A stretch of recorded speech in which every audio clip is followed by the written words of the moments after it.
Hi there, Holden Watney here with Generation 9. I was reading an article this morning discussing the different costs associated with the cloud and what that looks like, and if it makes sense to potentially bring back to on-premise infrastructure. And I thought it was a great time to share something that we worked on recently for one of our clients. And I'm going to run through a presentation so you can see what it's like to kind of work with us. Don't use any specifics, and this is kind of a ballpark, but I think it'll be a nice help to kind of see what needs to be considered when you're looking to kind of move your migration.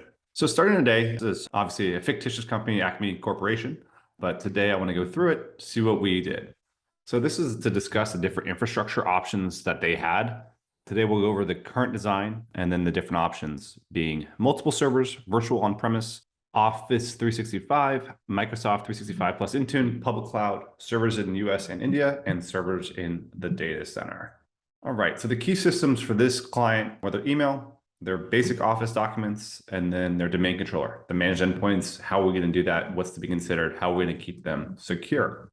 The key players to be considered, organization, there's the US, there's the India user base, and then there's remote users that are not attached to any office. So the current design looks something like this: both local storage, Dropbox, and Google Drive for file storage. Email is stored in G Suite and Zoho, and the points are not managed. So this is something they're looking to change, and they're looking to get into the Office 365 or the Microsoft environment. So pretty simple, straightforward, but looking to mature as an organization, and that's why they brought us on. So one thing they could do is start with multiple physical servers. So we can put servers on there with no shared storage and have it all on board. The Indian office would use site-to-site VPN to connect back to the US. Some of the costs here will be a breakdown for each one. There's one-time hardware costs and the labor that goes with that. The monthly recurring considerations are the backups and then the recurring support that Gen 9 would be providing. We break it down over the 3 years because that's when you start, look about this is a 3-year breakdown, maybe 5 years, but we use 3. Some of the pros of this setup, it's the simplest and easiest to support, maybe not as resilient or protected as you may want. For the kind of total, we're looking at 375 to 538 after 3 years. The second option is virtual on-premise infrastructure. So for this one, we're looking at virtual servers in a clustered environment. Still going to be a site-to-site VPN for the India office. The remote user will also access the files via VPN.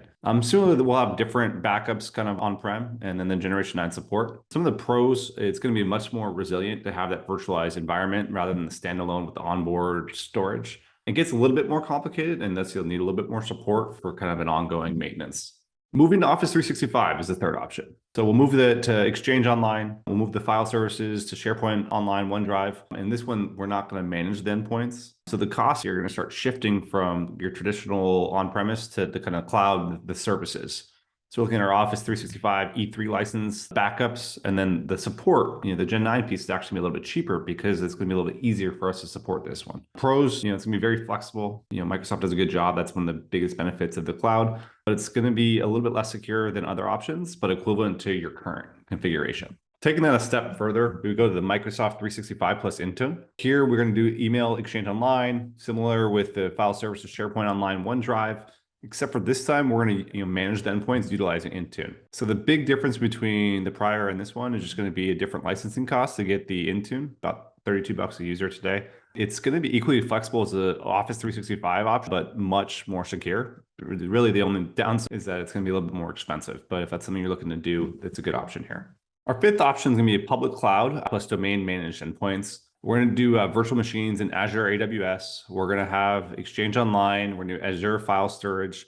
The endpoint's going to be managed by a domain controller that's going to be in Azure. Site-to-site VPN with India and LA office, and the remote access will be the similar as the VPN. Now, this one is going to be very similar. It's going to feel like a traditional IT environment, but it's going to be in the cloud. It's going to be the least resilient and kind of the least protected here. The sixth option is to put servers in US and servers in India. So essentially replicate it. There'll be servers with no shared storage, but also, and we'll have it on board rather than shared. Remote users access files via VPN. The file server and domain controller will be in India. These could be virtualized as well, but we're not going to get into that as an option. It's going to be a great experience for the India office if that's what we're concerned about, but it's going to be the most expensive. It's going to be a lot more expensive than just doing it in one place. So probably not going to recommend this, but if it's very important, if the user base in our India office is very important, it could be the best user experience. Finally, there's an option to do a co-location, the servers with no shared storage and onboard storage, site-to-site VPN with the India office. It's going to be resilient, decent performance kind of for everyone, but it can get expensive and complicated. And for this setup, we probably wouldn't recommend. Those are some of the different options that we have today. It's going to be really client to client. And as you're kind of moving forward in the next couple of years, you got to understand what's most important and what are those costs associated with it. When you're talking about the IT and the cloud, it's really becoming more and more of a cost center, and shadow IT and not utilizing properly and all of that. For certain organizations, it may be worth considering some on-premise. So I hope that was helpful. We're trying to kind of show you as an IT provider here the options and how we work with our clients and like to look at things holistically. Yeah, great to see you. Holden Watney from Generation 9. Have a great day.